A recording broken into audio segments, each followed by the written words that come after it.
In this video, I'll be going through the 2020 Wave Systems exam.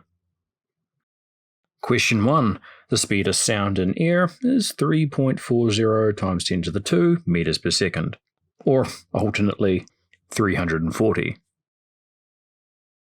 A Maori kō'oʻo is a short flute carved from bone.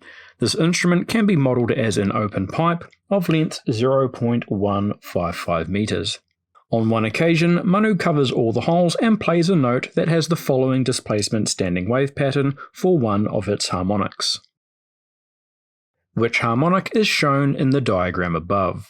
And so, if you'll recall, the first harmonic in a pipe looks like this, which is what we have here. For each extra harmonic, we're adding one more antinode. So we have our first harmonic, then we have our second, third, and then our fourth. So the harmonic in this diagram is the fourth harmonic. Calculate the frequency of the standing wave above. And so to calculate the frequency, we're going to use this equation here. Solving that for our frequency, where we have the velocity, that is our 340 meters per second, but we don't have our wavelength. To find our wavelength, we're going to need to explore the relationship between this number and our wavelength. So let's look at just how many wavelengths we have in this 0.155 meters. And so from here to here, we have an entire wavelength, and from here to here. So we've gone from peak to peak, which is one wavelength, and then peak to peak, which is another wavelength. So we know that our 0.155 meters is precisely 2 wavelengths, which means that our wavelength is half the length of our pipe, which gives me 0.0775 meters, which we can now put into our equation down here, which gives me 4390 Hertz, 2 3 significant figures because that's what we're given in the question. Opening and closing holes in the kō'oʻo can produce different notes. Manu opens the last hole and plays a note. The top 2 holes remain closed. Explain how the frequency of the fundamental note played with the hole open compares to the frequency of the fundamental note played with the holes closed. And so with the hole open, the length of our pipe is basically this. But if we close the hole, we close that off, the air can no longer escape there, and the length of our pipe is now this. So by opening and closing the hole, we are changing the wavelengths present in the pipe, and since our velocity is frequency times wavelength, and our velocity stays the same, any change in our wavelength is going to produce a change in our frequency. So let's write something to that effect. Opening the hole effectively reduces the length of the pipe. This shortens the wavelength of the fundamental note. Since V equals F lambda and V is constant, a reduction in lambda will produce an increase in F. Explain how a standing wave is produced in a kō'oʻo, an open pipe. So here we basically need to launch into our how do standing waves form explanation, making sure to talk specifically in the case of an open pipe. That is that there are 2 open ends, which means we have antinodes at either end, one end in which we are blowing and the other end in which we're getting reflections. So let me launch into it. The kō'oʻo has antinodes at either end. At one end, the player is creating waves. At the other end, those waves are reflected back. The produced and reflected waves interfere and create points of constructive, antinodal, and destructive, nodal interference. Since each end is an antinode, only wavelengths that add to make this so are resonant. Question 2. The speed of sound in air is, once again, 3.4 times 10 to the 2 meters per second, or just 340. James and Tara take 2 portable speakers out on the school field and place them 1.25 meters apart. They send a signal via their computer to play a frequency of 2.5 times 10 to the 3 Hz out of both speakers at the same time. They walk along a line A to B, parallel to the speakers, 20 meters away, as shown below. They notice a regular series of loud and quiet spots along the line and decide to investigate the pattern. And so this question here is of course about 2D interference patterns. Our 1.25 meters here is our D, our spacing. Our 20 meters here is our length to the screen. Also of interest would be our X distance, which is this one here. And on to our first question. James stands along the central line and Tara stands on the first adjacent loud spot along the line. Calculate the angle theta that Tara makes with the central line. And so the key bit of this question is that Tara is standing on the first adjacent loud spot, meaning that she is at the first antinode, which is our n equal 1. If we want to calculate our angle, we can just use this equation here,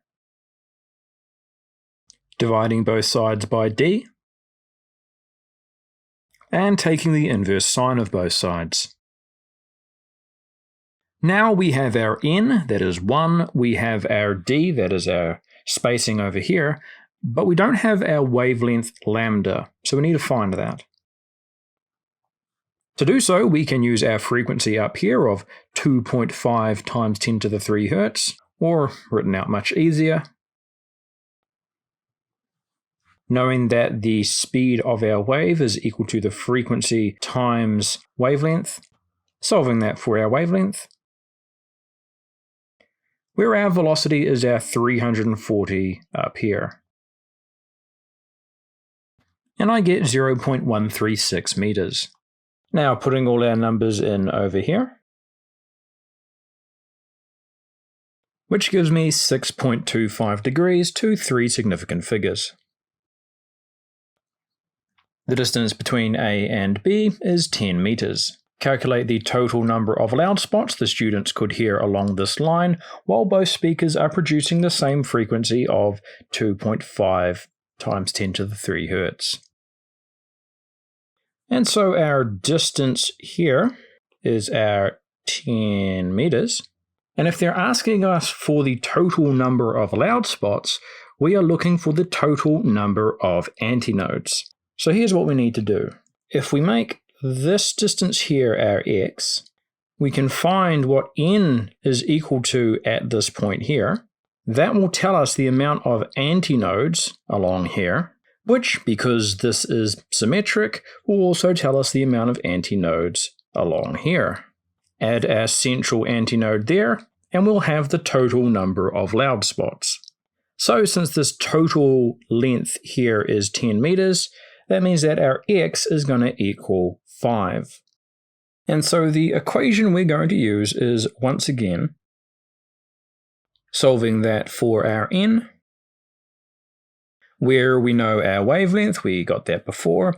We know our d, that is the separation of the speakers, but we don't know what our angle is, so we need to find that. Now, it's worth noting that your formula sheet does have an equation that looks simpler, and it will certainly do this problem. It's this one here. The problem with this equation is it assumes that L is much larger than X. L in this case is 20, X in this case is 5. Not quite larger enough to justify this approximation. It will probably do for this particular question, but you run the risk of being docked some marks. So to find our angle, well, we know our angle is this here, and we have our right angle there. So we have a right angle triangle where our adjacent is our L and our opposite is our X, which means in our SOHCAHTOA method, we are using the TOA. That is, that tan of the angle is equal to our opposite, which is our X, over our hypotenuse, which is our L. Taking the inverse tan of both sides, and putting our numbers in, which gives me 14.0 degrees to 3 significant figures. And now on to our other side, we can put our numbers in here. And that gives me 2.222, significant figures. So what does that mean? So we have our loud spot in the middle, our n equals 0. And since we have a maximum n of 2.22 between here and A and here and B, that means we have one loud spot, two loud spot, and our third loud spot would be up here, beyond our A. Same on the other side, which means we have a total of 1, 2, 3, 4, 5. 5 loud spots. James and Tara find 6 identical speakers and line them up 0.5 meters apart. They play a 2.5 times 10 to the 3 Hz frequency sound through all speakers.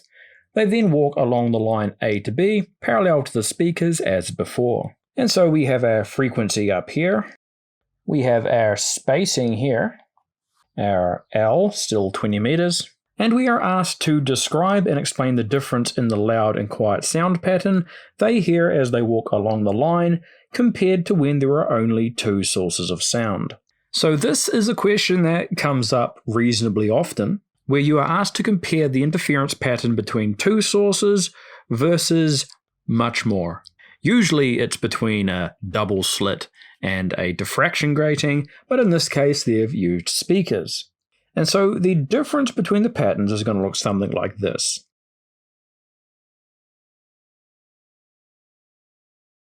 And so the positions of our antinodes is not going to be different, but as we increase the amount of sources, we're going to see that they're going to be more sharply defined, because more sources means more destructive interference.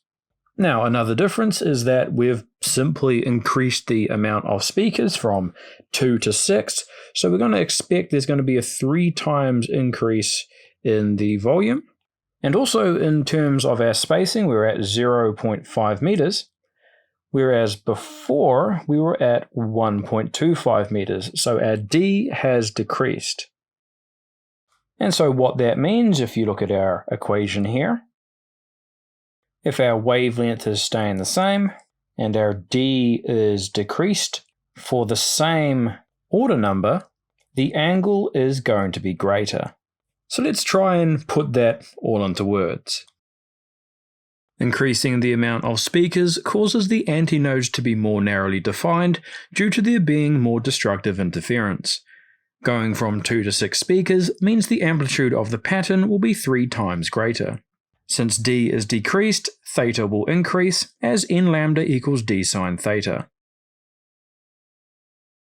Explain the effect on the spacing of loud and quiet spots along the line AB if James and Tara played a high frequency sound through the speakers.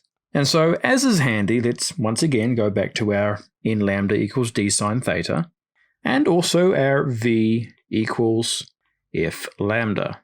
Now, our speed of the sound stays the same, so if we play a higher frequency, that means we'll have a lower wavelength. Now, if we have a lower wavelength and our spacing stays the same, for the same order number, our angle is going to decrease, which means that our pattern is going to be more bunched together. Our order numbers are going to be closer together.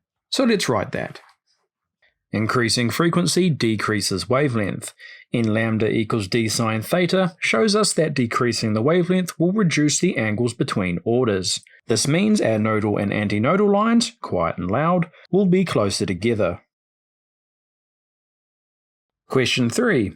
The speed of sound in air is still 340 meters per second. Lily and Dave are conducting an experiment to measure the frequency of the sound produced by a car horn as it travels past a stationary observer. Lily drives her car from point A to point B, directly past and very close to Dave, who is recording the frequency of the sound waves as shown below. And I see they've blurred out the images of Dave and the car, so let me just draw them in for our convenience.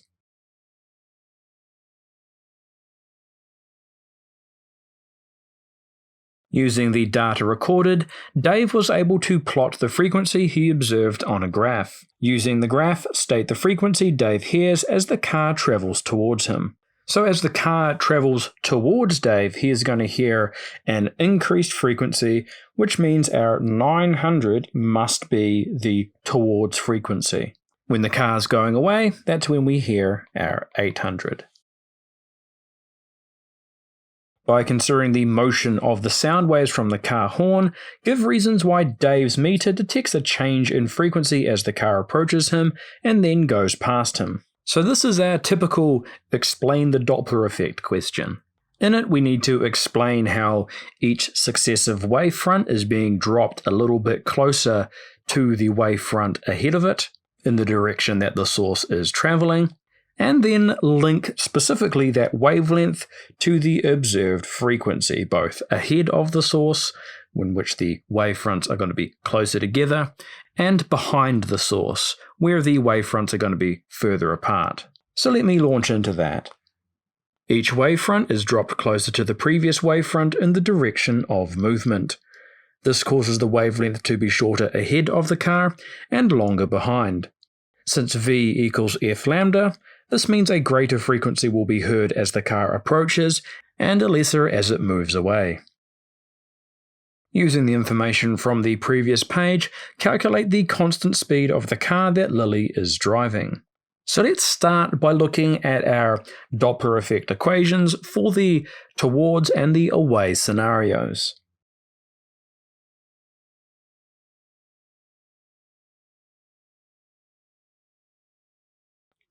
Now we know our Ft is 900 and our Fa is 800. And we know that the velocity of our wave is our 340 meters per second that we're given in every question.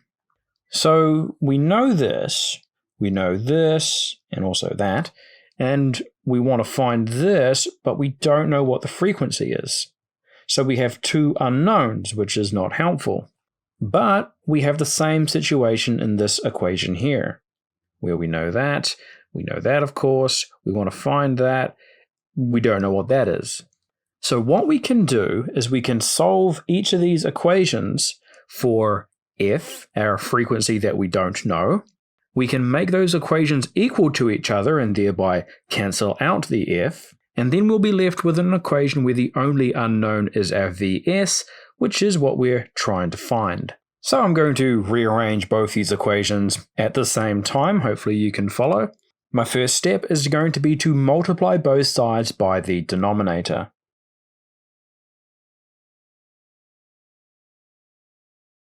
Now the handy thing here is that we now have this equal to FVW and this equal to FVW, which means that this must be equal to this. So let's write that equation.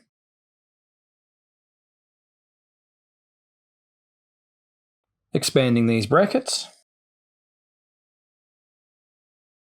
And now I'm going to group just the Vs terms on one side and the Vws on the other.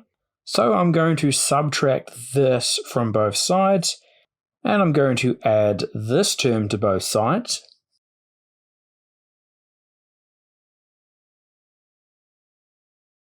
I'm now going to factorize our velocities out.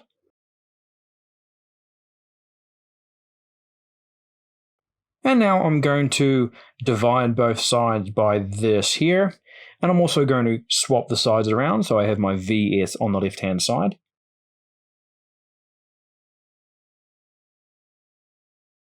Putting our numbers in. And that gives me precisely 20 meters per second.